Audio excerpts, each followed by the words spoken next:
సామెతలు 15వ అధ్యాయం 9వ వచనం. 8వ వచనంలో ఏం చూసాం? భక్తిహీనులు అర్పించు బలులు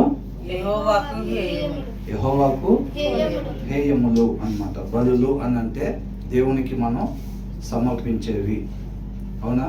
అవి కానుకలే కావచ్చు, ప్రార్థనలే కావచ్చు, ఏ అయినప్పటికీ కూడా మనం ఆయన మాట ప్రకారంగా అనంటే మనిషి ఉండాల్సిన రీతిగా మాత్రమే ఆ వారం అంతా ఉండి మనం వచ్చి ఇక్కడికి దేవుడికి సమర్పించే దేవుడు చక్కగా స్వీకరిస్తాడు. అలా కాకుండా మన ఇష్టానుసారంగా మనం జీవించి వచ్చి దేవుడికి ఏదైనా సమర్పించినట్లయితే అవి దేవుడికి ఎలా ఉంటాయి అంట? అసహ్యం కలిగించేవిగా ఉంటాయి. కాబట్టి మనకు నచ్చినట్టుగా ఉండేసి వచ్చి ఇక్కడ ఏదో ఇచ్చేస్తే దేవుడు తీసుకొని వాటిని మనం చేసిన పాపాలు తీసేస్తాడు అనుకుంటే మాత్రం మనల్ని మనం మోసం చేసుకున్నట్టే. కాబట్టి మనం ఆ జాగ్రత్త కలిగి ఉండాలి. మధ్యలో చాలా ప్లేస్ ఉందేంటి? ఎవరైనా వస్తారని ఉంచారా, లేకపోతే అక్కడైతే అనుకోటాకుండదని ఉంచారా?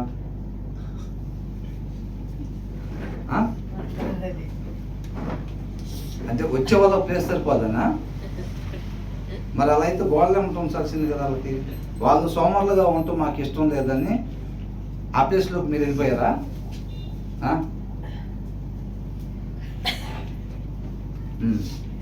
కాబట్టి but the prayer of the upright pleases him అని అంటున్నాడు. ఎవరైతే ఉండాల్సిన రీతిగా ఉంటారో, యథార్థంగా ఉంటారో వాళ్ళు దేవుడికి సమర్పించేవి దేవుడికి ఎలా ఉంటాయి అంట? ఇంపైన సువాసనగా ఉంటాయి అన్నమాట. అవునండి. కాబట్టి మనం ఏదో తీసుకొచ్చి ఇచ్చేసి దేవుణ్ణి మెప్పు పొందిచ్చేసి ఈ లోకంలో జనాన్ని మాయ చేసినట్టుగా చేద్దామంటే అది దేవుడి దగ్గర అయ్యే పని కాదు. అవునా కదండి? ఇప్పుడు ఇంటి పక్కన ఒక 4-5 మాటలు చెడమడ మాట్లాడేసేసి ఒక ₹1,00,00,000 కానికేసామనుకోండి, జాగ్రత్తగా ఆలోచించుకొని చెప్పండి. మాట్లాడకూడని మాటలు ఒక 2 మాటలు ఇంటి దగ్గర ఉన్న ఆఫీస్లో వాళ్ళు ఎవరినో ఒకరు మాట్లాడేసి వచ్చి ఒక ₹1,00,00,000 కానికేసామనుకోండి, దేవుడు ఏం చేస్తాడు? 10 కోట్లు వేస్తే 2 మాటలకి చిన్న 2 మాటలు మాట్లాడారు. ఎంత వేసినా దేవుడు వాటిని అంగీకరించాడు. అవునా? కాబట్టి మనిషి ఉండాల్సిన రీతిగా మాత్రమే ఉన్నప్పుడు దేవుడికి సమర్పించే దేవుడికి ఇంపైన సువాసనగా ఉంటాయి. మనిషి ఉండాల్సిన రీతి అని అంటే ఏది? వాక్యాన్ని అనుసరించటమే మనిషి ఉండాల్సిన తీరు. అవునా? మనిషి ఏ రీతిగా ఉండాలి అనేది తండ్రి వాక్యం ద్వారా మనకి తెలియపరుస్తూ ఉన్నాడు అనమాట. కాబట్టి మనిషి ఉండాల్సిన తీరేది అని అంటే వాక్యాన్ని అనుసరించటమే మనిషి ఉండాల్సిన తీరు. తర్వాత ఏమంటున్నారు? కాబట్టి మనం దాన్ని అండర్లైన్ చేసుకోవాలని, మనం ఏదో ఇచ్చి దేవుణ్ణి మభ్య పెడదాము, మాయ చేద్దామని అనుకుంటే కేవలం మనం మాయ అయిపోతాం. అవునా? మనల్ని మనం మోసం చేసుకోవటమే తప్ప దేవుణ్ణి మనం మోసం చేయలేము. చిన్న మాటే కదా, చిన్న పాపానికి పెద్ద కానుక ఇచ్చాం కదా, నువ్వు ఎంత పెద్ద కానుకైనా ఇవ్వు, దాన్ని దేవుడు స్వీకరించడు. ఆయనకి ఇష్టపడేదిగా కానుక ఉండదు అనమాట. కాబట్టి నువ్వు నేను ఏదన్నా తీసుకొచ్చి ఒక ₹100 కానికిద్దాము అని అనుకుంటే అది దేవుడికి ఇంపైన సువాసనగా ఉండాలి అని అంటే మనం ఏం చేయాలి? ఆయన మాట ప్రకారంగా మనం జీవించి అప్పుడు ఇవ్వాలన్నమాట. అప్పుడు ఇస్తే అది దేవుడికి ఇష్టమైన కానుకగా ఉండిద్ది. అంతేనా? కాబట్టి దాన్ని మనం జ్ఞాపకం పెట్టుకోవాలన్నమాట. మనం పాడే పాటే కావచ్చు, మనం చేసే ప్రార్థనే కావచ్చు, మనం ఇచ్చే కానుకే కావచ్చు, ఏదైనా సరే మనం ఉండాల్సిన తీరుగా ఉండి ఆయనకి చేస్తే అది ఆయన నామానికి మహిమకరంలే. కానీ ఉండకూడని రీతిగా మనం ఉండి ఆయనకి ఏది ఇచ్చినా సరే అది ఆయనకి అసహ్యాన్ని కలిగించేదిగా, అవమానపరిచేదిగా ఉండిద్ది అంటున్నాడు. అవును కదా? ఆయనగా మనం తెలుసుకోవటం అనమాట. తర్వాత ఏమంటున్నారు? భక్తిహీనుల మార్గము. ఇందాకేమో చూసాం? భక్తిహీనులు ఇచ్చే బలులు. అర్పణలు ఆయనకి ఎలా ఉంటాయి అంట? హేయముగా ఉంటాయి అంట. ఇష్టం లేదు, ఆయన ద్వేషిస్తాడు, వాటిని తిరస్కరిస్తాడు అని అంటున్నాడు. ఇప్పుడు ఏంటంట? వాళ్ళ మార్గం అని అంటున్నాడు. అవునా? భక్తిహీనుల యొక్క మార్గము అని అంటే భక్తిహీనులు ఎక్కడ నడుస్తారు? నడవగూడని దారిలో నడుస్తారు. మనిషి నడవాల్సిన దారి వాక్యాన్ని అనుసరించటం. వాక్యాన్ని అనుసరించే వాళ్ళు నీతిమంతులు. అవునా? కాబట్టి భక్తిపరుడు ఏం చేస్తాడని అంటే వాక్యాన్ని అనుసరిస్తా నడుస్తాడు, ఉండాల్సిన రీతిగా ఉంటాడు. భక్తిహీనుడు ఏం చేస్తాడంట? ఉండాల్సిన రీతిగా ఉండడు. వాక్యంలో ఏది వద్దని చెప్తుందో అది చేసుకుంటా వెళ్తా ఉంటాడు. నీతిమంతుడుగా ఉండడు. ఉండాల్సిన రీతిగా మనిషి ఉండడు. మాట్లాడాల్సింది మాట్లాడు, చూడాల్సిన రీతిగా చూడు, ప్రవర్తించాల్సిన రీతిగా ప్రవర్తించడం అన్నమాట. ఆ దారి దేవుడికి ఏంటంటున్నాడు? హేయమో అని అంటున్నాడు, అసహ్యమో అని అంటున్నాడు. అవునా? ఆయన ఉండకూడని దారిని ఎంచుకుంటాడు అన్నమాట. అంటే వాళ్ళు వాక్యం చదవరు. వాక్యం చదవనప్పుడు ఏమైంది?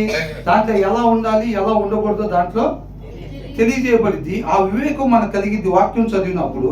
కాబట్టి చేయకూడని మనం చేయకూడదు అని చెప్పి ఆయన ఆశ్రయిస్తాము. అవి చేయకుండా ఉండేటట్టుగా ఆయన బలాన్ని దయచేస్తాడు. వాక్యం చదవడానికి ఏమైంది?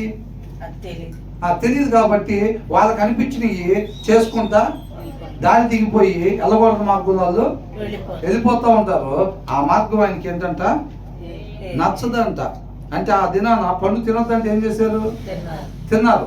ఇవాళ కూడా వాక్యం తన మాట చెప్తా ఉంటే తండ్రి వీళ్ళు ఏం చేస్తున్నారు? చాలా మంది వింటారు కానీ చేయరు. ఇజ్రాయిల్ కూడా ఆ రోజులు ఏం చేశారు? విన్నారు, విని చేయలేదు. అందుకని అరణ్యంలో రాలిపోయారు అనమాట. అవునా కదా?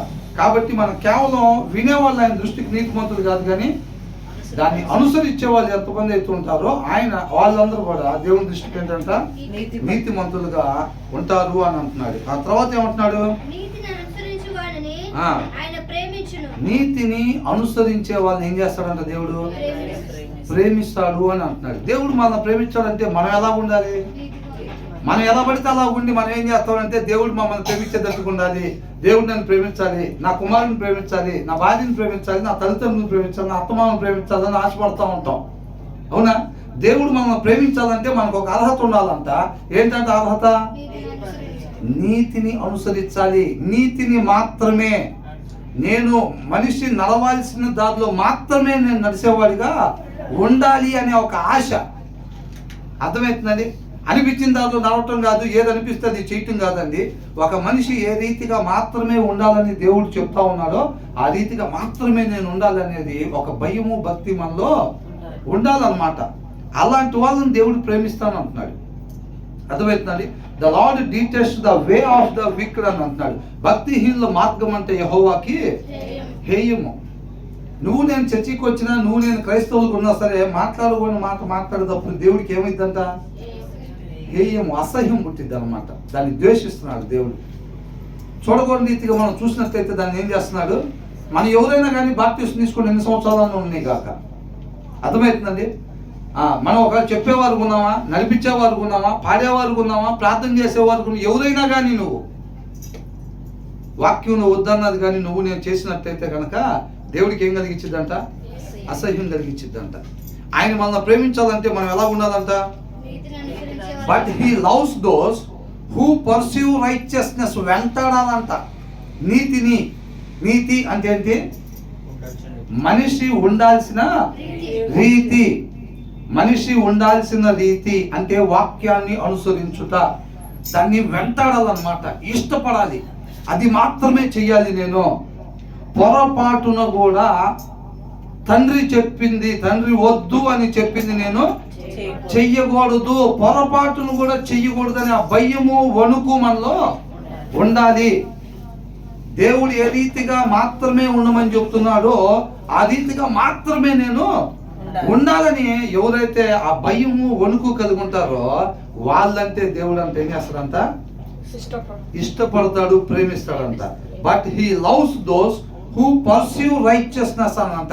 వాక్యాన్ని అనుసరించాలి, వాక్యాన్ని అనుసరించాలి, అదే మన జీవితం కావాలి. దావీదు గురించి ధ్యానిస్తూ ఉంటే అది మనకు చక్కగా కనబడతా ఉండేది తన జీవితంలో.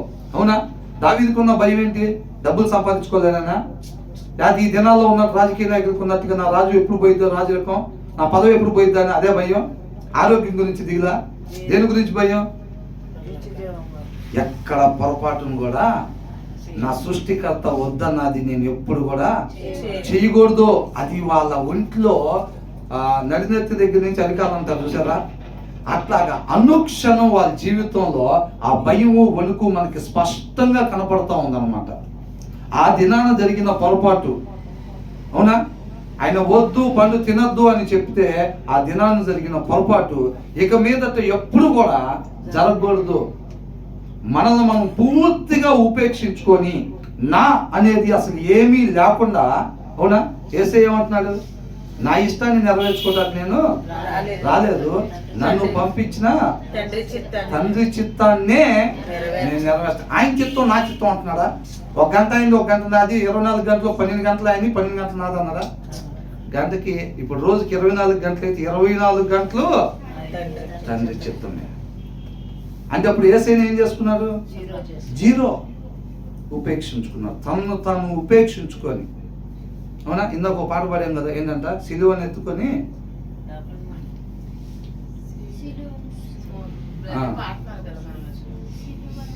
స్తోత్రం చెల్లించు అని పాట పాడారు కదా.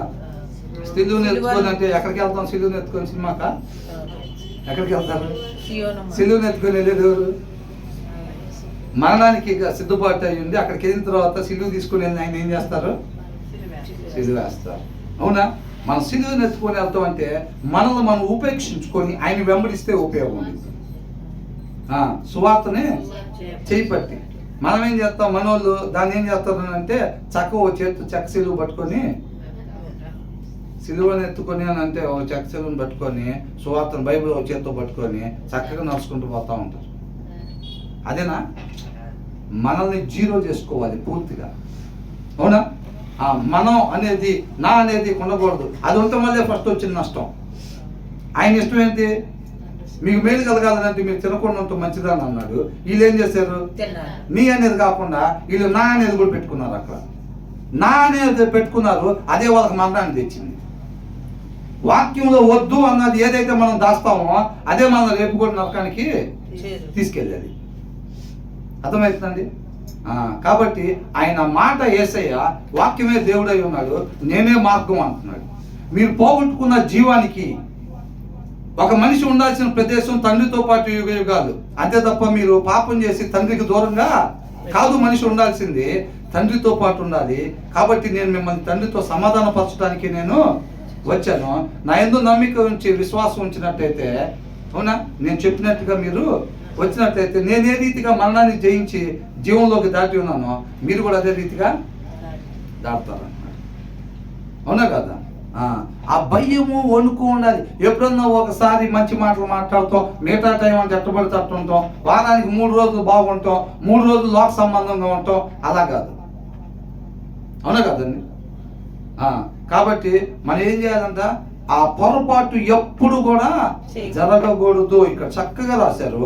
బట్ హీ లవ్స్, దేవుడు అంట ఎవరిని ప్రేమిస్తాడంటే దోస్ హూ పర్స్యూ, అంటే వెంటాడటం. వేటాడతారు చూసారండి. ఇప్పుడు పులి జింకను వేటాడిద్ది చూసారా? అది అలాగా ప్రతి మనిషి కూడా అంట సృష్టికర్త యొక్క మాట అంటే వాక్యము, అది మాత్రమే నేను చెయ్యాలి, అది మాత్రమే చేయాలి. అది వద్దు అన్నది నేను ఎప్పుడు కూడా చేయకూడదు.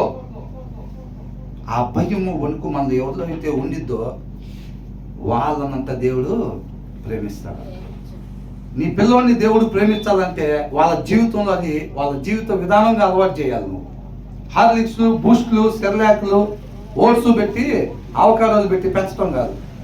వాళ్ళకి ఒకటే జీవిత విధానం, ఏంటంట? వాక్యాన్ని అనుసరించటమే జీవిత విధానం అయినట్టయితే సర్వోన్నతుడు నీకు తోడుగా ఉంటాడు. నేను కొంతకాలం ఉండిపోతా, అదే నన్ను చెప్పాల్సింది. అవునా కదా? నీకెందుకు రా, నేనున్నా కానీ అనాలా? ఏమన్నది?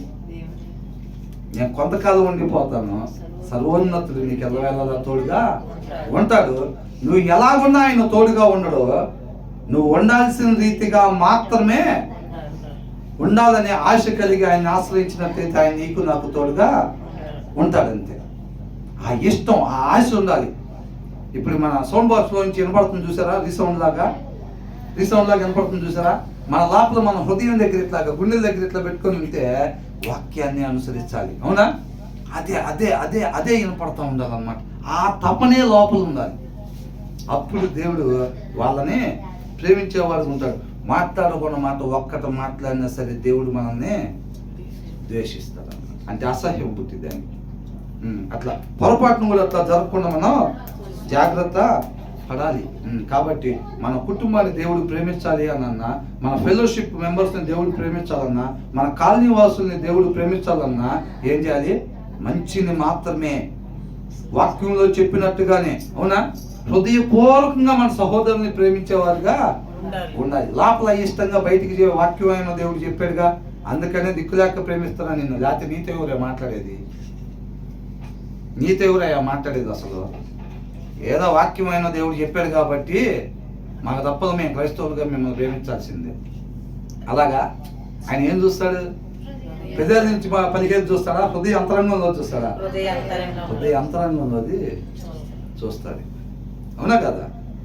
కాబట్టి హృదయపూర్వకంగా మనం ప్రేమించేవారుగా ఉండాలన్నమాట. అది ఎవరైనప్పటికీ కూడా మనకు మేలు చేస్తేనే మనం మేలు చేసేటట్టయితే అది దేవుడి ప్రేమ కాదు.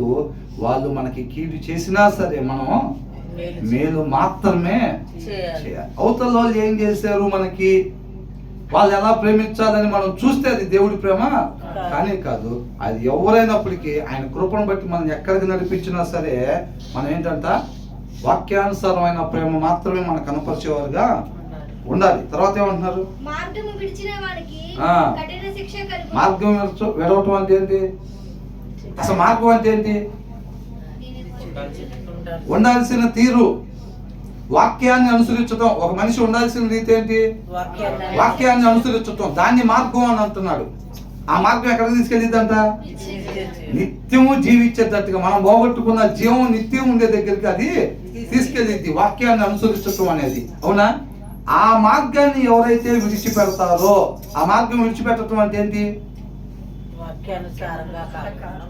వాక్యంలో వద్దు అన్నది ఎప్పుడైతే చేస్తామో ఆ రోడ్డు మీద నుంచి మనం కాలు కింద పెట్టినట్టే.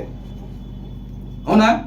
వాక్యంలో వద్దు అని చెప్పింది ఎప్పుడైతే మనం చేస్తామో మనం ఆ రోడ్డు మీద నుంచి కాలు కింద పెట్టినట్టే. అలా ఎవరైతే వద్దన్నది చేస్తారో, అది అబద్ధాలు ఆడటమే, సీరియల్ చూడటం కావచ్చు, ఎదుటోళ్ళు మోసం చేయటం కావచ్చు, ఏదైనా కానీ, అవునా, వాక్యం వద్దన్నది ఎప్పుడైతే మనం చేస్తామో అప్పుడు ఏమైందంట? Stern discipline awaits anyone who leaves the path. తెలుగులో చదవండి ఒకసారి. ఏముందంట? కఠిన శిక్ష అంట. మార్గాన్ని విడిచిపెడితే ఒక మనిషి ఉండాల్సిన తీరుగా లేకుండా వద్దు అన్న తీరుగా కానీ మనం ఉన్నట్లయితే కనుక వాళ్ళ కోసం ఏం ఎదురు చూస్తుందంట? కఠినమైన శిక్ష ఎదురు చూస్తూ ఉందన్నమాట. ఎవైడ్స్ అని అంటున్నాడు. అర్థమవుతుందండి? ఎవైడ్స్ అంటే ఎదురు చూస్తూ ఉందని. మన ఇంటికి గెస్టులు వచ్చేటప్పుడు ఏం చేస్తాం? మనం ఎదురు చూస్తూ ఉంటాం. వస్తా అన్నారు, ఇందాకే అక్కడ దాకా వచ్చాను అన్నారే, ఈ పాటి కూర్చున్నది అని చెప్పి మనం చూస్తూ ఉంటాం. నువ్వు ఎప్పుడైతే వాక్యంలో వద్దు అన్న పని మనం చేస్తామో, వద్దు అన్న మాట మనం మాట్లాడతామో, వద్దు అనే ఆలోచన మనం చేస్తామో, మన కోసం ఎదురు చూస్తూ ఉండిద్దంట. ఏంటిది? కఠినమైన శిక్ష. అవునా? ఆయన ఊరకనే అక్కడ కూర్చొని మేఘాల మీద ఒకరికి శిక్ష ఒకరికి మేలేస్తా ఉంటాడు అని అంటారా? వీళ్ళకి కఠినమైన శిక్ష ఎలాగొచ్చింది? ఆయన వేసాడా? వీళ్ళు తెచ్చుకున్నారా?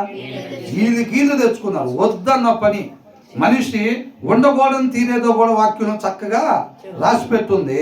వీళ్ళు ఆ మార్గాన్ని ఒక పాదం వేయటం వల్ల వీళ్ళకి కఠినమైన శిక్ష వీళ్ళు తెచ్చుకున్నారు. అది ఆయన ఎంతో బాధపడతా వాళ్ళను కూడా దేవుడు తన స్వహస్తాలతో చేసుకున్నాడా లేదా? ప్రతి ఒక్కళ్ళ కోసం ఆయన ప్రాణం పెట్టాడు. ఏ ఆత్మ కూడా నశించిపోవటానికి ఇష్టం లేదు. పార్షియాలిటీ లేదు. మన కులాలు లేవు, మన మతాలు లేవు, మన జాతులు లేవు, మన వృత్తులు ఆయన దగ్గర ఏమి ఉండవు. అవునా? మన దగ్గర జ్ఞానం పెరిగిపోయి ఒక్కొక్కటి ఎవరి సేఫ్టీ కోసం అవన్నీ పెట్టుకున్నాడు. కాబట్టి ఆయన దగ్గర అవన్నీ ఏమి ఉండవు. కఠినమైన శిక్ష అంతా ఎదురు చూస్తూ ఉంటుంది. ఆయన న్యాయం తప్పేవాడు కాదు కాబట్టి బాధపడతాయినా సరే ఆయన శిక్షించేవాడిగా ఉంటాడు. Discipline awaits anyone who leaves the path. The one అంటే కొంతమంది ఏమంటారు తెలుసండి? వాక్యం చెప్పకుండా ఏదన్నా మంచి మాట ఒకటి పలికామనుకోండి, స్టార్ట్ చేసావా ఇంక వాక్యం చెప్పటం అంటారు. అంటే అట్లాంటి వాడు నోరు మూసేస్తారు చెప్పకుండాని. మిగతా ముచ్చట ఎంతైనా చెప్తే ఎంత ఉంటారు. ఏదన్నా వాక్యంలో ఇట్లా స్టార్ట్ చేసావా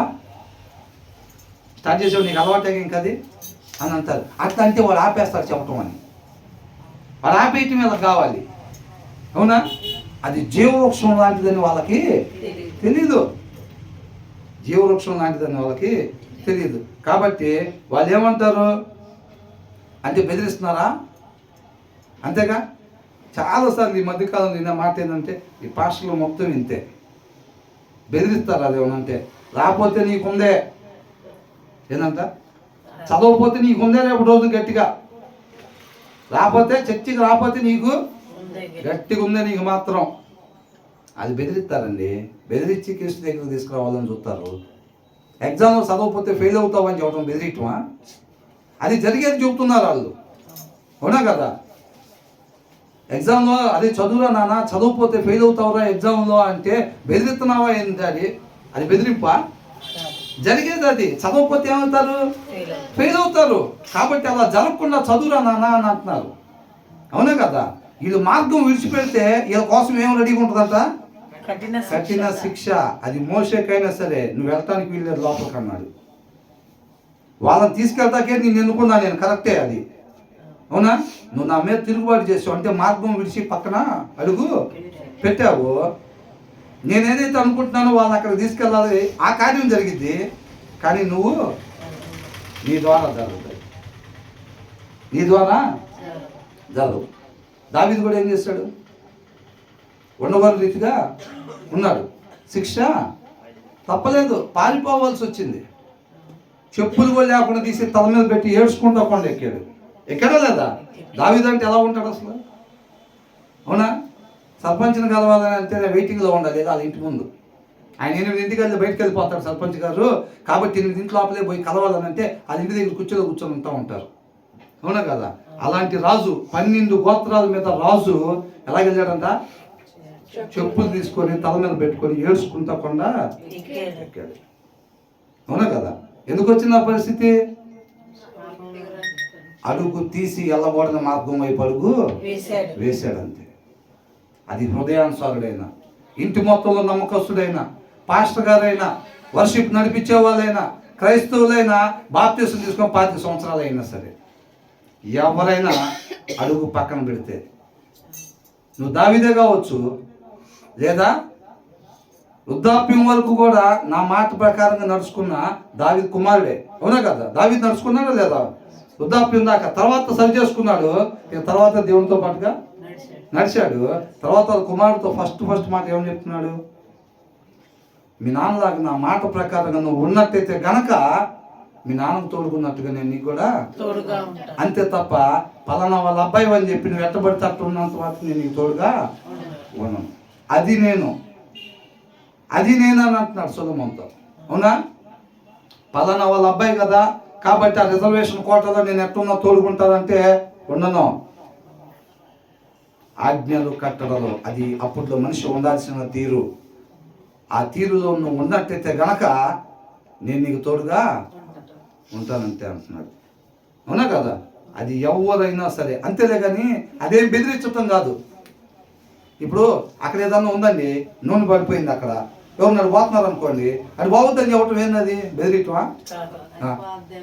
వాళ్ళ మేలు కోరుకొని వాళ్ళని ప్రేమించి అది అది పోబాక ఇందాక ఒకరు పడిపోయారు, వాళ్ళ దెబ్బలు తగిలినాయి, నువ్వు పోబాక అని చెప్తుంటే ఏంది? అవునా కదా? ఇది కూడా అట్లాంటిదే.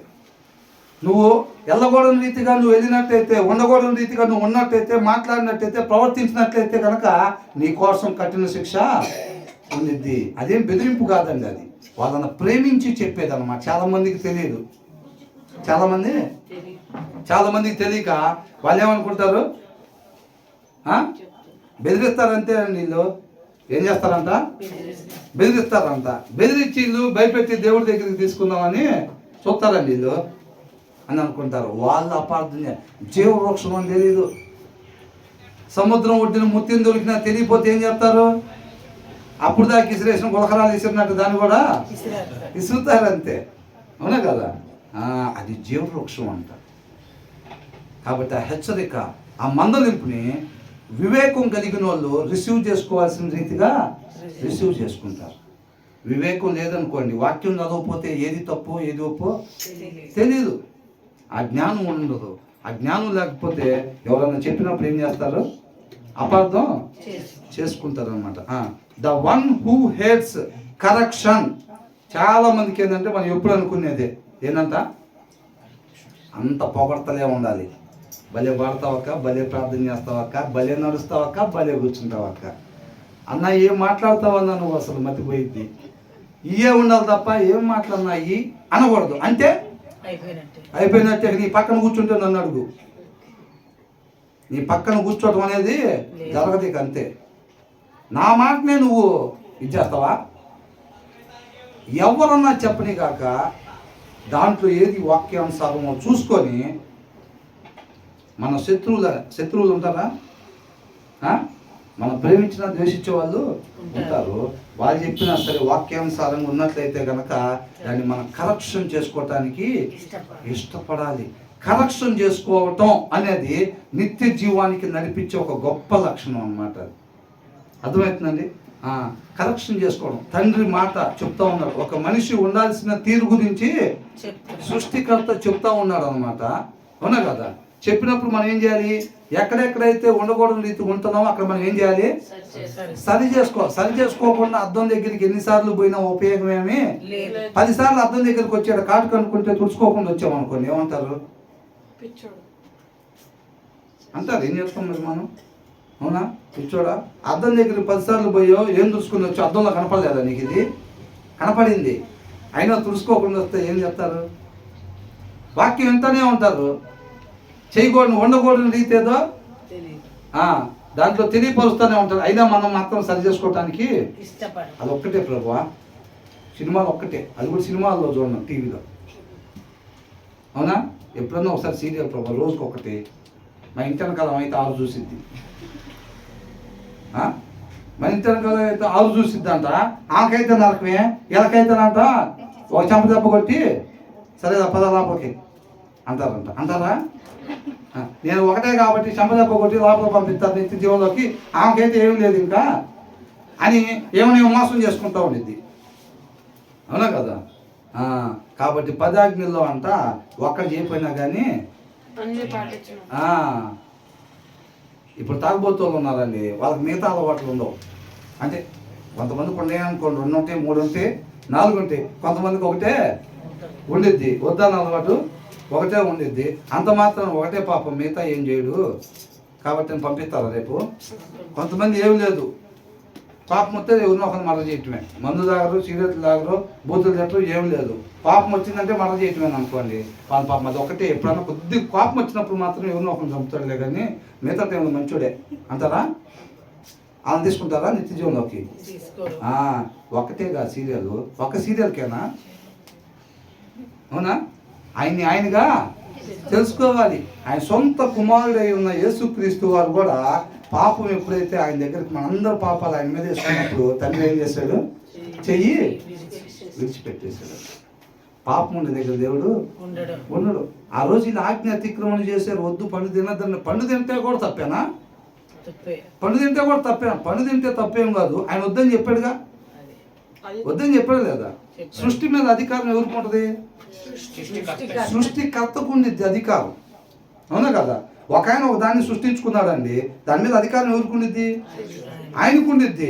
అసలు దానికి ఉంటే ఇప్పుడు ఆదాముని సృష్టించుకుంది ఎవరు? దేవుడు సృష్టించుకున్నాడు. వాళ్ళ మీద అధికారం ఎవరికి ఉండిద్ది? దేవుడికి ఉండిద్ది. వీళ్ళు ఏం చేశారు? ఆయన అధికారాన్ని చేయడం పెట్టి, కాదు నువ్వు పుట్టించావు, ఇక మా సంగతి మేము చూసుకుంటాం అన్నారు. వీళ్ళు అధికారం చేయటం మొదలు పెట్టారు. అవునా? సృష్టికర్త చెప్పాడు మీరు తినబాకండి అన్నాడు. ఆయన ఆదేశం కొరకు ఎదురు చూస్తూ ఉండాలి. ఆయన లెఫ్ట్ అంటే లెఫ్ట్ తిరగటానికి, రైట్ అంటే రైట్ తిరిగి ఆయన మహింపరచడానికి సిద్ధంగా ఉండాల్సిన వాడిని ఏం చేశారు? ఆయన మాటను తృణీకరించి ఎలా నచ్చింది చేసుకున్నారు అనమాట. కాబట్టి ఇక్కడ ఏమంటున్నాడు? ఎవరైతే కలెక్షన్ చేసుకోవటానికి ఇష్టపడరో వాళ్ళకి ఏమైందంట? అటెండెన్స్ దగ్గరే ఉన్నారా? గద్దింపును ద్వేషించువారు అని అంటే వాక్యంలో వద్దు అని చెప్పేది ఎవరైనా చేస్తున్నారు అనుకోండి, వాళ్ళని ప్రేమించి వీళ్ళు కూడా నాతో పాటు నిత్య జీవంలో ఉండాలి అని ఎవరన్నా భారం కలిగి ఇష్టపడి దేవుడు ప్రేరేపణ బట్టి అక్క మనం అట్లా చేయకూడదు కదా, అన్న మనం అట్లా చేయకూడదు కదా అని అంటే వాళ్ళు ఇష్టపడిన వాళ్ళు ఉంటారు చూసారండి, వాళ్ళకి ఏమొచ్చిందంట? మరణము. ఏమొచ్చిందంట? మరణం అంటే ఇక్కడ వచ్చే మరణం కాదండి, ఎక్కడ వచ్చే మరణం కాదు. వాళ్ళు పండు తిన్నప్పుడు ఏ మరణం వచ్చింది? యుగ యుగాలు ఉండకుండా ఆగిపోయింది, ఆ మరణం వచ్చింది వాళ్ళకి. స్పాట్లో చచ్చిపోయారు వాళ్ళు అక్కడ. శారీరకంగా చచ్చిపోయారా? శారీరకంగా చచ్చిపోవటం వల్ల వచ్చిన నష్టం ఏమి లేదు. ఆ రీతిగా యేసయ్య కూడా చనిపోయాడు, అవునా కదా? అది పాపము కాదు. దేవునితో పాటు లేకుండా ఉండటము, ఆజ్ఞ అతిక్రమణ పాపము. ఆ పాపం వల్ల వచ్చే మరణం అన్నమాట ఇది. అర్థమవుతుందండి? కరెక్షన్ కానీ చేసుకోవటానికి ఎవరైతే ఇష్టపడరో వాళ్ళు ఏమవుతారంట? మరలా వాళ్ళు మరణానికే గురవుతారు అని అంటున్నాడు. అర్థమవుతుందండి? కాబట్టి నిత్యము మనం ఎవరు ఏది చెప్పినా కానీ, ఎవరు ఏది చెప్పినా అది వాక్యానుసారం ఉందా లేదా అనేదే చూసుకోవాలి. చెప్పింది ఎవరు అనేది కాదు. నిన్నగా మనం తీసుకున్న బాప్తిసం అప్పుడే నాకు చెప్పాను దాన్ని, అయ్యావా నాకు చెప్పే అంత తోడివి, అయ్యావా నీ వయసు ఎంత, నా వయసు ఎంత, వయసును బట్టి చెప్పింది ఎవరు అనేది కాదు. చెప్పింది ఏంటి, అది వాక్యానుసారమైందా కాదా? అట్లాగా ఎవరైనా ఉన్నారా? అట్లాగా అసలు ఎవరైనా మనం కరెక్షన్ చేస్తే మనకు తెలియదు, ఒక్కొక్కసారి అవునా తెలియదు. దాని వాక్యం ఎత్తి చూపించి అన్న ఇప్పుడు దాంట్లో ఇలా ఉంది కదా అనేది కొన్ని మనం ఒకవేళ అట్లాగేమో అనుకుని కొన్ని చేస్తూ ఉంటారు. ఆచారాన్ని ఆత్మానుసారమేమో అని అనుకొని సారాంశమేమో అని చెప్పి ఒక్కొక్కసారి ఆచారాన్ని పట్టుకుని అనుసరిస్తూ ఉంటారు. అనుసరించేటప్పుడు అది వాక్య సారాంశంలో నుంచి ఎవరన్నా చూపించి అన్నది ఆచారంగా ఉంటుంది కదా, అది సారాంశం అట్లా చెప్పట్లేదు కదా అని చెప్పినప్పుడు అస్సలు నాకు ఇంత మేలు చేశాడు, అవునా అన్న మా ఇంటికి భోజనానికి రండి సాయంత్రం, లేకపోతే అట్లా చెప్పే వాళ్ళు ఉన్నారా? అట్లా రిసీవ్ చేసుకునే వాళ్ళు ఉన్నారా? దిగాడండి గొప్ప భక్తుడు. సంవత్సరంన్నర అవుతుంది బాప్తీసం తీసుకొని. అంత ముందు దాకా సీసాల దాగాడు పడిపోయేవాడు. ఏంటంట సీసాల దాగాడు పడిపోయేవాడు. నేను బైబిల్ పట్టుకున్నప్పుడు పుట్టలేదు ఆ కుర్రాడు. ఏందంట, అవునా కదా? చెప్పింది ఎవరు అనేది కాదు, చెప్పింది ఎవరు అనేది కాదు, చెప్పింది వాక్యానుసారంగా ఉందా లేదా. అది తండ్రికి పిల్లలే చెప్పచ్చు కాక, పిల్లలు చెప్పింది మనం సరి చేసుకుంటే చిన్నగా అయిపోతాం. అది దేవుడి లక్షణం కాదు. వాక్యంలో నాటబడి ఉంటే కనుక ఆలోచన ఆ రీతిగా ఉండదు. నువ్వు ఎప్పుడైతే పిల్లలు చెప్పింది వాక్యానుసారంగా ఉంటే నువ్వు దాన్ని ఇమీడియట్గా సరి చేసుకున్నట్టయితే కనుక నీ పిల్లలకు ఒక గొప్ప ఆస్తిని ఇచ్చినట్టే, అవునా? వాళ్ళు చూసి దాన్ని వదిలిపెట్టరు, ఇంకా వదిలిపెట్టరు. పొద్దునే ఒక మాట్లాడుతుంటే చెప్తుంది, అది పెద్ద క్యాస్ట్ వాళ్ళు, వాళ్ళ క్యాస్ట్ వాళ్ళకి ఎవరికో డబ్బులు కట్టారు, ఆయన డబ్బులు ఇవ్వకుండా కేసులు పెట్టినా కానీ అల్లాడి ఇచ్చేసేస్తున్నాడు అంట, డబ్బులు ఇవ్వకుండా. పెద్ద క్యాస్ట్ వీళ్ళు బట్టలు ఇస్త్రీకి ఇచ్చారంట. ఇలా క్యాస్ట్ చెప్పింది కాబట్టి చెప్తున్నాను. ఇప్పుడు సాకుల వాళ్ళు ఎవరో ఉన్నారు ఇస్త్రీ చేసేవాళ్ళండి, 7,000 రూపాయలు షర్ట్ జోబులో ఉండిపోయినాయి. 7,000 రూపాయలు షర్ట్ జోబులో ఉండిపోయినాయి అంట. అది ఇంటి దగ్గరికి వెళ్తే ఎక్కడో ఇస్త్రీ చేసి ఆయన బట్టలు తీసుకునేది అక్కడ ఇస్త్రీ చేసి ఆయన అక్కడ చూసి ఆ 7,000 రూపాయలు ఇంటికి తీసుకొచ్చి ఇచ్చాడంట. ఏ కులం అయితే ఏ మతం అయితే ఏమైందండి అసలు, ఎలాంటి వాళ్ళ మధ్యలో ఎలా బతుకుతున్నారో చూడండి అసలు అని అన్నారు. అర్థమవుతుందా? ఈ లోకం ఎలాగుంది, ఒక క్యాస్ట్ ఏమో ఇంత అప్పర్ క్యాస్ట్. ఈ అప్పర్ క్యాస్ట్ వాళ్ళు ఈ కింద ఎక్కడో అడుగులు ఉండేవాళ్ళు ఏమనంటున్నారు, ఎలా బతుకుతున్నారండి అసలు. చిన్నప్పుడు అంట వాళ్ళ మామయ్య ఎవరు ఎత్తుకొని పెంచాడంట, ఆ ప్రేమ గుర్తొచ్చిందంట ఈయనలో. అస్సలు నాకు ఆయన మాట్లాడినప్పుడు ఆయన ప్రవర్తించినప్పుడు ఆ విధానం అస్సలు మా మామయ్య ఆ ప్రేమని కనపరిచాడండి. అసలు ఇంకా అలాంటి వాళ్ళు ఉన్నారండి అసలు అని అంటున్నాను. అర్థమవుతుందండి? నేను అన్నాను అసలు ఈ మాట మీరు చూసారు మేడం, ఆయన ఇప్పుడు కొంతకాలం ఉండొచ్చు వెళ్ళిపోవచ్చు, కానీ మీరు నాకు చెప్పారు చూసారా, సందర్భం వచ్చినప్పుడు మిగతా వాళ్ళకి కూడా చెప్తారు, నేను కూడా ఇంక వేరే వాళ్ళకి చెప్తాను. ఆ ఆస్తి అలాగా వెళ్తానే ఉంటుంది అన్నమాట. అర్థమైందండి? అది గొప్ప ఆస్తి అన్నమాట. అదే క్రీస్తు కనపరిచిన ఆస్తి. ఆయన మనకు వారసత్వంగా ఇచ్చిన ఆస్తి అదే, అవునా కదా? కాబట్టి ఆయన్ని పోలి జీవించటం అంటే అది. తర్వాత ఇక్కడ ఏమన్నా, కాబట్టి ఎవరైతే సరి చేసుకోవటానికి అసహించుకుంటారో, ఇష్టపడరో వాళ్ళకి మరణమే ఎదురైద్ది. మరణం ఎదురైద్ది. మన నిరీక్షణ ఏంటి? మనం దేనికోసం వెతుకుతున్నాం? జీవం కోసం వెతుకుతున్నాం. జీవం పోగొట్టుకున్నాం. ఆజ్ఞ అతిక్రమణ చేసి మనం ఏం పోగొట్టుకున్నాం? జీవాన్ని పోగొట్టుకొని మరణాన్ని తెచ్చుకున్నాం మనం. ఆయన వచ్చేమన్నాడు? నేనే మార్గం, సత్యము, జీవము. వాక్యమే ఉన్న దేవుడు ఏమన్నాడు? నేనే మార్గం అన్నాడు. అంటే వాక్యాన్ని అనుసరించటమే జీవానికి మార్గము, అవునా కదా? మరి వాక్యమైన ఇప్పుడు దాంట్లో సరి చేసుకోమన్నది ఏదైతే మనం సరి చేసుకోకపోతే కనుక జీవం దొరికిద్దా, మరణం దొరికిద్దా? మళ్ళీ మరణమే దొరికిద్ది అనమాట. కాబట్టి వాక్యం చక్కగా మనం చదవాలి. అది తండ్రి మాట, అవునా? అబ్రహాం అంటే ఏమన్నాడు? చిత్తం ప్రభు. రాజు ఎవరు అక్కడ అంటే చిత్తం ప్రభు. అంటే ఆ ఇద్దరు భటులు ఏం చేస్తూ ఉంటారు తెలుసండి? ధ్యాస వేరే దగ్గర ఉండరు. రాజుగారు ఇప్పుడు పిలుస్తారా అని మొత్తం 100% వాళ్ళ ధ్యాస ఇటే. ఎవరక్కడ అనగానే రెండోసారి పిలిచే పని కూడా లేదు.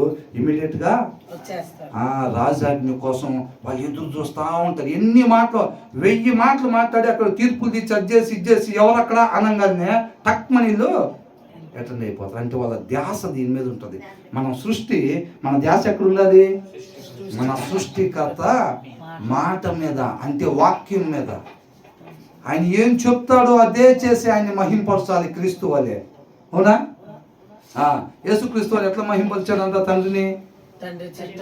ఈ భూమి మీద నీవు నాకు ఇచ్చే పని ఏదైతే చేయటానికి ఇచ్చావో దాన్ని నేను సంపూర్ణంగా నెరవేర్చి నేను నిన్ను మహింపరిచాను అన్నది, అవునా కదా? మనం కూడా ఈ భూమి మీద సమస్త మానవాళిని ఆయన నామ మహిమ కొరకు నిర్మించుకున్నాడు ఆయన కదా. కాబట్టి మనం ఎలాగా ఆయన మహింపరచగలుగుతామనంటే ఆయన ఏదైతే చెప్తాడో ఆయన మాట కొరకు అన్నమాట ఎదురు చూస్తూ ఉండాలి. ఆయన ఏం చెప్తాడో చేయటం కోసం ఆ ఆశ ఉండాలి మనలో. దప్పికొన్న వారిలాగా మనం ఉండాలన్నమాట. కాబట్టి మనిషి రొట్టె వలన కాదు, దేవుని నోటి నుంచి వచ్చే ప్రతి మాట వలన అన్నమాట, అవునా? గుండెల మీద ధన్యం.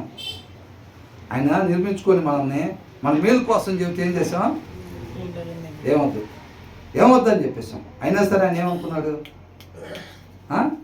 అవునా కదా? మరలా ప్రేమించి మన కోసం ప్రాణాన్ని పెట్టాడు. అటువంటి ప్రేమ మనం కూడా కలిగి ఉండాలన్నమాట. ఆ తర్వాత ఏమంటున్నాడు?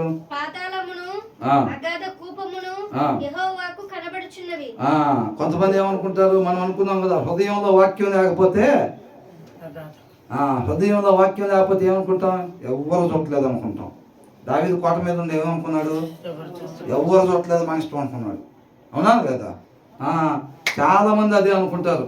తలుపులు వేసుకోవటం, సీరియల్ ఆన్ చేయటం, అంతే. తలుపులు కిటికీలు వేయటం, టీవీ సీరియల్ ఆన్ చేయటం. ఎవరు మోసం చేసాం? చూడాలండి, డిస్టర్బెన్స్ చేయదు. ఎవరు మోసం చేసాం? మనమే మోసం చేసుకున్నాం అన్నమాట. ఆయనకంట పాతాళం, నరకం అంతా స్పష్టంగా కనపడుతూ ఉంటాయి అంట. ఇక మనిషి హృదయాలు ఇంకెంత కనపడతాయి అని అడుగుతున్నారు, అవునా? ఆయన ఏదో సరిగ్గా అప్పుడప్పుడు నిద్రపోయేవాళ్ళలాగా వీళ్ళు ఏం చేస్తారు? ఆరాధన టైంలో దేవుడు చూస్తూ ఉంటాడు. లాస్ట్ ప్రార్థన అయిపోయిన తర్వాత మన ఇష్టం ఏందంట? ఆదివారం మటుకు మన మొహాలు జారిపోయి ఉండాలి. పెట్టుతున్నాం. సోమవారం నుంచి మన ఇష్టం రా. మళ్ళీ మంగళవారం వచ్చేసరికి బ్రదర్ అంటారు చూసారా, లైటింగ్ సొక్క చిన్న ఇట్లా వెళ్ళిపోతా ఉంటారు. వేసే అంతేగా చూపించేది కర్మ. మళ్ళీ మంగళవారం, శుక్రవారం, ఆదివారం మాత్రం కరుణామయులు వేసే ఉన్నట్టు నవ్వా. దాంట్లో వేసే ఎట్ట నవ్వాడో మనం అంతే నవ్వాలి. ఆ రోజు ఎట్టబడితే అట్లా నవ్వకూడదు. మిగతా రోజు మన ఇష్టం. మిగతా రోజు ఆయన హృదయాలంతా ఆయనకి తేటగా కనపడతా ఉంటాయి. అంటే ఏం ఆలోచించుకొని ఏమి నటిస్తున్నామో లోపల నిజంగానే అలాగే ఉందా? హృదయంలో సమృద్ధిగా దేవుని వాక్యమే ఉందా? ఉద్దేశం అదే అయి ఉందా? బయటకి ఏమనుకుంటారు?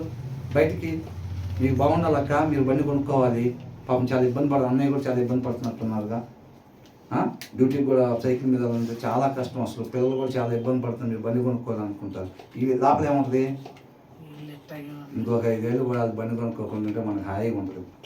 మన పిల్లలు చక్కగా బండి చేసుకొని వెళ్తూ ఉంటారు. స్కూల్ కాడ దింపుకోవటం రావటం ఉండొచ్చు. వాళ్ళ పిల్లలు మాత్రం నిజంగా వాళ్ళు బండి కొనుక్కొని ఎఫ్ఆర్ బండి వేసుకొని వచ్చి పిల్లల్ని ఎక్కించుకొని స్కూల్కి తీసుకెళ్తుంటే నిజంగా హృదయంలో ఆనందం ఉందా చెక్ చేసుకోమంటున్నాడు. నువ్వు బయటకు అంటున్నావు కదా, అది నిజంగా ఒకవేళ జరిగితే చూసే దమ్ముందా అంటున్నాడు. అవునా? అది చెక్ చేసుకోమంటున్నాడు. బయటికి కాదు, ఆయన చూసేది హృదయ అంతరంగంలో ఏముందో చూస్తూ ఉంటాడు అన్నమాట. అదే అంటున్నాడు. ఆయనకి కనపడదు, అట్టలేదు అనేది కాదు. ఆయనకి మనిషి హృదయం అంతా తేటగా కనబడుతున్నది అని అంటున్నాడు. కాబట్టి ఆయన కనపడకుండా ఏదైనా చేద్దాం అనుకునే ప్రయాస వ్యర్థము. జ్ఞానం కలిగి ఆ పనులు మనం మానుకుంటే మంచిది మనకి. తర్వాత ఏమంటున్నారు, అపహాసకుడు అన్నప్పుడే మనకు అర్థమైపోయింది. చెప్పబోయేది మనం మాత్రం చేయకూడదు. అపహాసకుడు అని మొదలు పెట్టగా నేను ఏం చేయాలి, బాబు ఇప్పుడు ఏదో చెప్పబోతున్నారు, అది మాత్రం మనం ఎప్పుడు చేయకూడదు. ఆగ్రహింపు ఉండాలి మనకి. 5 అధ్యాయాలు చదివా, 10 అధ్యాయాలు చదివా, 15 అధ్యాయాలు చదివా, ఇకేం లేదు, ఇక ఆశీర్వాదాలు తల మీద పడిపోతూ ఉంటాయి వాళ్ళంతా. అవునా? అట్లాగనుకోకూడదు. కాబట్టి ఏంటంట, అపహాసకులు ఏంటంట, తను గద్దించునంట. ఎవరన్నా మన వాక్యానుసారంగా కరెక్షన్ చేస్తే మనకు నచ్చట్లేదు అనుకోండి, అయితే గీతే కరెక్షన్ నేను చేయాలి కదా. ఇక్కడ భక్తుల్లో పెద్ద భక్తుల్ని నేను కదా, చెప్తే మనం కదా చెప్పాల్సింది. ఇక్కడ ఏదైనా కరెక్షన్ చేస్తే నేను కదా చేయాల్సింది. వాళ్ళు చేస్తే ఎట్లాగా తొక్కేయద్దు. ఏందంట, తొక్కేయద్దు వాళ్ళని, సంఘంలో నెట్టేయద్దు బయటికి. లేరా అట్టడి లేవా? అది బాగా పాడుతున్నారు అని చెప్తే సార్ పాస్టర్ గారు కన్నా వాళ్ళు బాగా పాడుతున్నారంటే ఇంకా అలా పాటించేది లేదు. చేసేది ఏముంది మరి, నువ్వు ఎవరు పాడమన్నారు నిన్నట్టగా? నీకు అంత మంచి గొంతు ఉంటమే నీకు శాపం. ఏం చేస్తాం మనం? నువ్వు పాడచ్చు, తప్పులేదు. నాకన్నా బాగా పాడకూడదు, అక్కడ వచ్చింది నీకు ప్రాబ్లం. చెయ్యొచ్చు ప్రార్థన, నాకన్నా బాగా చేయకూడదు, అక్కడ వచ్చింది ప్రాబ్లం నీకు. లేకపోతే నా పక్కనే పెట్టుకుని తిరిగేవాడిని. స్నాక్స్ ఫస్ట్ నీకే ఇచ్చేవాళ్ళం. అంతకుముందు ఇలా నువ్వు పాడకముందు, పాడిన తర్వాత ఇక నీకు ఇయ్యండి. ఏంటంట, తొక్కేయటమే. ఇంకా ఏదైనా ఉంటే చాలామంది ఇప్పుడు మన షార్ట్ ఫిలిమ్స్లో కూడా చూస్తాంగా, పాస్టర్ గారు అక్కడ చర్చ అయిపోయిన తర్వాత ఆ వచనంలో ఇట్లా ఉన్నట్టు ఉంది కదా బ్రదర్ అని అంటే, ఒకసారి చదువుకోగానే అది నిజంగా నాకు పొందు మనం సరిగ్గా చూసుకోలేదే అని అనుకొని, ఎరా ఎప్పటి నుంచి వస్తున్నావు చర్చికి, ఎప్పటి నుంచి వస్తున్నావు చర్చికి, అప్పుడే నువ్వు వాక్యం ఎట్టుంది అట్టుందని చెప్తున్నావా నువ్వు? ఆడి సవాసం ఇంటి సవాసం పడితే ఇట్టగే ఉంటుందిరా అని చెప్తారు. ఆడి సవాసం ఇంటి సవాసం పడితే ఇట్టగే ఉంటుందంట. ఆ పిల్లడు చెప్పినట్టే ఉంది వాస్తవానికి అక్కడ. అవునా కదా?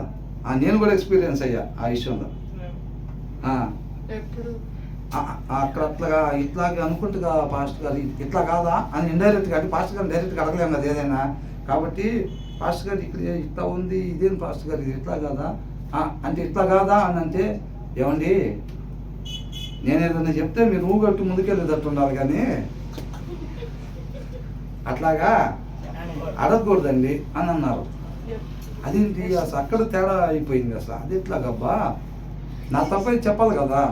అట్లా కాకుండా ఏదైనా చెప్తే ఊగొట్టి ముందుకు పోయేటట్టు ఉండాలని అంటే, ఇప్పుడు బెరియా సంఘం వాళ్ళు ఏం చేశారు, పౌలు గారు చెప్పేటప్పుడు కూడా చెక్ చేసుకొని లేఖనాల ప్రకారం ఉంటేనే తీసుకున్నారు. అంతే, అమ్మో పౌలు గారు చెప్పేటప్పుడు బైబిల్ తీసి చెక్ చేస్తాం పాపం అసలు అట్లా అనుకున్నారా? అసలు అట్లాగే ఇప్పుడు వాక్య సారాంశం సత్యం, ఆ సత్యం మనం స్వతంత్రులుగా చేసిద్ది అనమాట. ఎవరు చెప్పనియండి కాక ఆ లేఖనాల ప్రకారం ఉందో లేదో చెక్ చేసుకోవాలి. చెక్ చేసుకోకుండా తీసుకుంటే మాత్రం మనకే నష్టం, అంతే. అదే అంటున్నాడు ఇక్కడ. మోకర్స్ రీసెంట్ కరెక్షన్ అని అంటున్నాడు. గద్దింపుని హెచ్చరికను ఏం చేస్తారంట, ప్రేమించడు, ఇష్టపడ్డు. వీళ్ళు ఏం చేస్తారు, so they avoid the wise అని అంటున్నారు. అంటే జ్ఞానాన్ని వాళ్ళు ఏం చేస్తారంటే, తర్వాత చదువు తెలుగులో, జ్ఞానుల యొద్దకు వెళ్ళడు. జ్ఞానం వస్తే ఎక్కడి నుంచి వచ్చింది, వాక్యం నుంచి వచ్చింది. కాబట్టి వాడు ఏం చేస్తాడంటే వాక్యం దగ్గరికి రాడు. వాక్యం వెలుగై ఉంది కాబట్టి ఆ వెలుగులోకి పోతే చీకటి క్రియలు బయటపడతాయి కాబట్టి, కనపడతాయి కాబట్టి వాళ్ళు ఏం చేస్తారంటే చీకటిలోనే తిరుగుతూ ఉంటారు. వాళ్ళు వెలుగై ఉన్న వాక్యం దగ్గరికి వాళ్ళు రారు, జ్ఞానం ఉన్న దగ్గరికి వాళ్ళు పోరు. వాక్యం ఎవరైతే చదివి వాళ్ళ హృదయంలో పెట్టుకొని దాన్ని మాట్లాడతారో వాళ్ళ దగ్గర వాళ్ళు కూర్చోబుద్ధి అవ్వదు. వచ్చే పాస్టర్ గారి దగ్గరికి వెళ్తే ఏదన్నా ఇవాళ సెలవు కదా, పాస్టర్ గారు కూడా ఇంటి దగ్గరే ఉంటారు, కొద్దిసేపు వెళ్ళి ఒక అరగంట స్పెండ్ చేసి ఒక టీ దాకా వద్దాం. పాస్టర్ గారి దగ్గర ఏముంటాయి ఆ మాటలు అన్నీ ఒప్పొప్పగా సప్పసప్పగా. వాడి కాడికి వెళ్దాంపా, కొద్దిసేపు వాడు అయ్యి అని చెబుతాడు. ఏదన్నా పాస్టర్ గారి దగ్గర ఏముంటాయి అంట ఒప్పొప్ప సప్పసప్ప, అటు చేయకూడదు ఎట్టు చేయకూడదు, ఎట్టుండాలి అట్టుండాలి. పాస్టర్ గారి దగ్గర ఏం కూర్చుంటాం, దొరికేది ఒక ఆదివారం అయితే. పొద్దున పోయాం చర్చికి, మళ్ళీ నువ్వు పాస్టర్ గారి దగ్గరికి ఎవరైనా కావాలనుకున్న పాస్టర్ గారి దగ్గరికి వెళ్తారా? బజవాళ్ళలాగా ఉన్నావు. తప్పని పరిస్థితుల్లో క్రిస్టియన్స్ కాబట్టి చర్చికి పోకపోతే నరకాన్ని పోతాం కాబట్టి పొద్దున పూట పోయాం. మిగతా టైంలో ఎవరో పాస్టర్ గారి దగ్గరికి వెళ్ళేది. ఈ ఊరికి కొత్తగా వచ్చారు కాబట్టి ఏంటంట వాళ్ళు ఏం చేస్తారు, వాళ్ళు మోకర్స్, వాళ్ళ కరెక్షను, హెచ్చరిక. గురి కలిగిన పాస్టర్ గారు అయితే ఎప్పుడైతే ఆ పిల్లోడు లోపలికి వస్తున్నాడో ఆ పిల్లోడి దగ్గర ఉన్న బలహీనతలు తెలుసు కాబట్టి కూర్చున్నప్పుడు దేవుడు అవకాశం ఇచ్చాడు అని అనుకొని సరిచేసి ఆత్మని తండ్రితో పాటు సమాధానపరచడానికే ప్రయత్నం చేస్తాడు. గురిలేని పాస్టర్ గారు అయితే జోబులు ఏమైనా ఎత్తుకు తెచ్చాడో లేదు అసలు. ఏనంట జోబులు, ఈ ముందు జోబులు ఏం లేవు, వెనక జోబులో ఉందా, పరిస్థితి ఏమన్నా పర్సు లేకుండా ఎందుకు వచ్చాడో బయట. మనం ఎంతసేపు మాట్లాడాలి అనేది ముందు జోబుకి వెళ్ళి చూసే డిసైడ్ చేసేది. జోబులు ఎత్తుకుంటే మాత్రం గంటసేపు అయినా అవిశ్వాసతో జోబులు ఎత్తుగా లేకపోతే 2 నిమిషాలే. ఏందంట 2 నిమిషాలు బయటకు వెళ్ళే పని ఉన్నా లేకపోయినా. గురి మారిపోతే ఏమైందండి, పాస్టర్ గారు అయితే తప్పు చేయరా? గురి మారిపోతే ఎవరైనా ఒకటే, హృదయానుసారుడు అండి. దావీదు అంటే మామూలు కాదు, మామూలు విషయం కాదు. అలాంటి దావీదు గురి మారిపోయింది. హృదయంలో వాక్యం లేదు. ఒక టైంలో బెత్షెబాని పిలిస్తే దావీదు గారు పిలుస్తున్నారంట, అమ్మో అయ్యగారు పిలుస్తున్నారని పరిగెత్తుకుని వచ్చి ఉంటుంది. అయ్యగారే మరి అప్పుడు దావీదు, అవునా కదా? అమ్మో అయ్యగారు పిలుస్తారు. అయ్యగారు వచ్చేసరికి కళ్ళు రంగు మారిపోయి ఉన్నాయి. హృదయంలో వాక్యం లేకపోతే కళ్ళు రంగు మారిపోవా? మారిపోయినాయి. దావీదు అయ్యగారు అని అంటే ఇంకేడ దావీదు అయ్యగారు, నేను దావీదుని కాదు అంటున్నాడు. అంటే నేను మామూలుగా అర్థం అవడం కోసం చెబుతున్నానండి. అక్కడ సన్నివేశం అది. అయ్యగారు అత్త కాదా అంటే అత్తలేదు ఇత్తలేదా లెక్క, అవునా కదా? హృదయంలో వాక్యం లేకపోతే పరిస్థితి అలా ఉండిద్ది. కాబట్టి వాళ్ళు ఏం చేస్తున్నారు, వాళ్ళంట హెచ్చరికనంట, గద్దింపుని, మందలింపుని అంట వాళ్ళు ఇష్టపడరు అన్నమాట. కాబట్టి వాళ్ళు ఏం చేస్తారంటే వాళ్ళ దగ్గరికి పోరు. ఒక మంచి విశ్వాసులు కూడా ఉంటారు కదా, చక్కగా వాళ్ళు నిజంగా వాక్య సారాంశాన్ని వెతుకుతా దాని ప్రకారం మనం అనుసరించాలనుకునే కుటుంబం ఉంటుంది చూసారా. వాళ్ళకి ఆ దినం సెలవు వచ్చినా సరే ఆ కుటుంబం దగ్గరికి ఎవరు రారు, అసలు వాళ్ళ ఇంటికి ఎవరు రారు. ఇది బైబుల్ చదువుకుంటూ ఉంటారు, మిగతా ముచ్చట్లు చదువుతారు చూసారా, వాళ్ళ ఇంటికి బ్రహ్మాండంగా వస్తారు. ఎందుకంటే అక్క దగ్గరికి పోయామంటే ఊళ్ళో విషయాలన్నీ చెప్పిద్ది. అక్క దగ్గర ఉంటాయి మొత్తం పోస్ట్ ఆఫీస్లో, అన్న దగ్గర ఉంటే పోస్ట్ ఆఫీస్లో. మనం ఆడబోతే నువ్వు ఒక పని చేయి, నువ్వు అక్క దగ్గరికి వెళ్ళి నేను అన్న దగ్గరికి వెళ్తా, ఊళ్ళో విషయాలు మొత్తం వస్తాయి మనకంతే గంటలో, అవునా కదా? అట్లాగే ఇష్టపడతారు. పాస్టర్ గారి దగ్గరికి వెళ్ళి పాస్టర్ గారు ఇటో దెబ్బ కొట్టండి, ఇటో దెబ్బ కొట్టండి, ఇటో పాస్టర్ గారి దగ్గర అయ్యాక ఉండేది, అవునా కదా? మందలింపు అంటే ఎట్లా ఉంటుంది, డిసిప్లిన్ సరి చేయటం అంటే ఎట్లా సరి చేస్తారు? పిల్లల్ని బొగ్గలు పట్టుకొని సరి చేస్తారా? వీటి మీద పెట్టమని కొట్టి అది సరి చేయటం అంటే. పాస్టర్ గారి దగ్గరికి వెళ్తే అయ్యే ఉంటాయి. తమ్ముడు మానేసేవా తాగుతున్నావా అంటాడు ఎలాగానే. ఏంది మానేసేవా తాగుతున్నావా అని అంటాడు. అదే వేరే వాళ్ళ దగ్గరికి వెళ్తే ఎలా తెచ్చావా చేసా అంటాడు. ఏదో తెచ్చా ప్రచారం నేను తెచ్చా కదా అంటాడు, అవునా? అదే పాస్టర్ గారి దగ్గరికి వెళ్తే తమ్ముడు మానేసేవా లేదా, మానేయమ్మా ఎందుకు, అది మంచిది కాదు అని అంటాడు. పోయి ఎవరు అది తిట్టించుకునేది అసలు, అవునా కదా? వాళ్ళ దగ్గర జ్ఞానం లేదు. జ్ఞానవంతుడి దగ్గరికి అందుకే వాళ్ళు రారంట. అసలు చక్కగా ఉండే విశ్వాస కుటుంబాల దగ్గరికి రారు తోటోళ్ళు ఎవరు. పాస్టర్ గారి దగ్గరికి ఎంతో అవసరం. వాళ్ళ అబ్బాయి కింద పడి మోకాలు కుట్లేస్తే అప్పుడు పాస్టర్ గారు ఉపవాసం ఉండి ప్రార్థన చేయండి, అబ్బాయికి 6 కుట్లు పడినాయి, 6 కుట్లు పడినాయి, అవునా? ఈయన ఉద్యోగం ఊడిపోతే ఏమో చెప్పలేము తీసేస్తామని అంటున్నాడు. ఆయన వచ్చి ఇంటికి వచ్చి బాధపడుతున్నాడు. పాస్టర్ గారు మిమ్మల్ని ఎత్తుక్కుంటూ వచ్చా, మధ్యాహ్నం కూడా వచ్చా, మీరు లేరంట. ఇన్ని రోజులు ఏడపోయావు, ఇన్ని రోజులు అబ్బాయి పడలేదు, అబ్బాయికి ఉద్యోగం, ఈయనకు ఉద్యోగానికి ప్రాబ్లం ఏమీ లేదు, మీతో పనే ఉంది అప్పుడు అది లేదు. ఇప్పుడే కదా మరి ఆ ఇప్పుడు మాటలు సప్పుడు మాటలు అప్పుడే అవసరం. ఆయనతో బాగుపడతారని, కుట్లు తగ్గిపోతాయని, అలా ఆయనకు ఉద్యోగం నికరం అయిద్దని. అవునా కదా? చాలా మంది ఉన్నారు భక్తులు అట్లాగా. కాబట్టి సరి చేసుకోవటానికి ఇష్టపడకపోతే వాళ్ళు ఏం చేస్తారంట, జ్ఞానుల దగ్గరికి వాళ్ళు రారు. అంటే వాక్య సారాంశం ఉంటుంది చూసారండి, ఆ సారాంశం ఉండే ప్రదేశానికి వాళ్ళు పోరు. అసలు ఎంతసేపు మాట్లాడి వింటాడు. చర్చికి పోదాం రారా అంటే, నువ్వు వెళ్తే నాకు పని ఉంది అంటాడు. నువ్వు వెళ్తే నాకు పని ఉంది అంటాడు. అక్కడికి వచ్చిన కానీ నా గురించే చెప్తారా అంటాడు. ఆయన గురించి చెబుతారా? ఉండకూడని విధానం చెబుతారు. చక్కగా సార్లు అన్నీ అయ్యే ఉంటాయి కాబట్టి నిరాలే నువ్వు వెళ్ళరా అని అంటాడు. అట్లా అవునా కదా? కొన్నిసార్లు పోతే ఏముంటుంది, అయ్యేం చెప్పరు అసలు. అచ్చంగా బొట్లో బంతిపూలు తెచ్చి తల మీద పోసినట్టే అన్ని ఆశీర్వాదాలు బొట్లో పెట్టి రెడీగా ఉంచుతారు. ఇటు ఇటు సమోసాలు కజ్జికాయలు పెట్టినట్టుగా, స్నాక్స్ పెట్టినట్టుగా ముందే పాస్టర్ గారు ఏం చేస్తారు, గొప్ప గంపలో అచ్చంగా ఆశీర్వాదాలే తెచ్చి పెట్టుకుంటారు. విశ్వాసం వస్తారు ఆదివారం వల్ల రాగానే అందరు నెత్తి మీద పోయటమే అని. అవునా కదా? కాబట్టి అట్లాంటి వాడి దగ్గర అయితే కుర్చీలు చాలవు. పెద్ద పెద్ద కమిటీ హాల్ తీసుకుంటే చాలవు. సరి చేసి హెచ్చరిస్తే మాత్రం ఇట్టగే 15 మంది కన్నా ఉండరు. మీరు చూస్తా ఉండండి, 15 సంవత్సరాలు నడిపినా పెరిగితే ఇంకో 15 మంది పెరుగుతారేమో. కానీ అంటే నేను అంటున్నానని వేరేలాగా అనుకోబాకండి. ఆయన ఒక్కరిని ఇచ్చినా అంతే. ఆయన ఎంతమందిని అప్పగిస్తే అంతమందికే తప్ప, ప్రభు అట్ట కాదు ప్రభు, గుంపు దగ్గర స్టేజ్ ఎక్కించు ప్రభు అని అంటే అడ్రస్ పత్తా దాకా పోతాం. ఎటు పోతాం కూడా తెలీదు. ఏమంటున్నాడు సౌలు, ఏమంటున్నాడు, దావీదుని చంపురా అని అంటున్నాడు వినోత్తంతో. ఏం పాపం చేశాడు నాన్న అంటే, రే పిచ్చోడా నువ్వు రాజు కాకుండా వాడే అడ్డం పడి చంపురావాడిని ముందు అంటున్నాడు. ఆయన పెడితే ఈయనకు వచ్చింది రాజు. ఫస్ట్ గాడిదలు పోయినట్టు ఎత్తుక్కుంటూ వచ్చాడు. ఏందంట, గాడిదలు పోతే ఎత్తుక్కుంటా పోతే గాడిదలు దొరికిన లేక నాకు సంగతి కంగారు పడబాక, నువ్వు ముందు రాజుగా ఉండాలి, డ్రెస్సు కుట్టించుకోవచ్చుకో అంటున్నాడు. ఈయన రాజు ఏంది డ్రెస్ ఏంది బాబాయ్, నా వల్ల అవుతుంది అసలు, నేను అసలు ఏమీ లేనని, అంతతోని కాదు, చిన్న గోత్రం మాది, చిన్న కుటుంబం అని చెప్పి వెళ్ళి సామాన్లో దాక్కున్నాడు. ఫస్ట్ అంత తగ్గింపు సౌలు. దట్ ఈజ్ సౌలు ఫస్ట్లో. తర్వాత సౌలు ఏంది, నేను వచ్చిన నాకు సమయాలు చెప్తే సమయాలు వచ్చినా కానీ భలేగా ఇచ్చేది.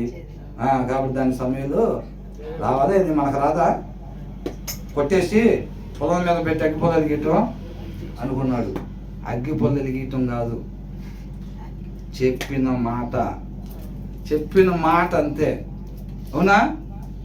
లెఫ్ట్ అంటే లెఫ్ట్కి తిరగటం, అదే మహింపరచటం ఆయన, అంతే. ఇక వేరేది ఉండకూడదు ఇంకా అక్కడ. అది దేవుడితో నడవటం అంటే. కుమారుని తీసుకుని వెళ్ళి నేను చూపించే పర్వతం మీద బల్యం అంటే ఎమ్మటే కట్టెలు తీసుకొని కుమారుని తీసుకొని బయలుదేరాడు అంతే. అది విధేయత అంటే. అది ఒక్క ఒక్కొక్కరిని ఇచ్చావు, వాడిని బలి అడుగుతున్నావు, ఏంది ప్రభువా, క్వశ్చన్లు ఏమైనా ఉన్నాయా? క్వశ్చన్లు ఏమి లేవు. వాడు ఇప్పుడు వరకు ఉండటానికే నువ్వు ఇచ్చావా? ఒకవేళ అయినా సరే సబ్మిట్ చేసుకోవటం, సాష్టాంగ పడి ఉంటుంది. అంటే మన జీవితంలో, మన జీవిత విధానంగా మనం లేచి తిరుగుతున్నా సరే లోపల వ్యక్తిత్వం ఎట్లా ఉండాలంటే దేవుడి ముందు సాష్టాంగా పడే ఉండాలంటే, అది లేకపోవటానికి లేదు. అట్లాగా ఆయన్ని మహింపరచాలి అంతే. ఆయనగా మనం తెలుసుకొని మన పిల్లలకి, వాళ్ళ పిల్లలకి చెప్పాలంట మనం. అవునా? అదే దేవుడు మనకి చెప్పింది. కాబట్టి ఇంతటితో మనం ఆపుదాము, తర్వాత మిగతాది ధ్యానించుకుందాం. దేవుడికి మహిమ కలుగును గాక.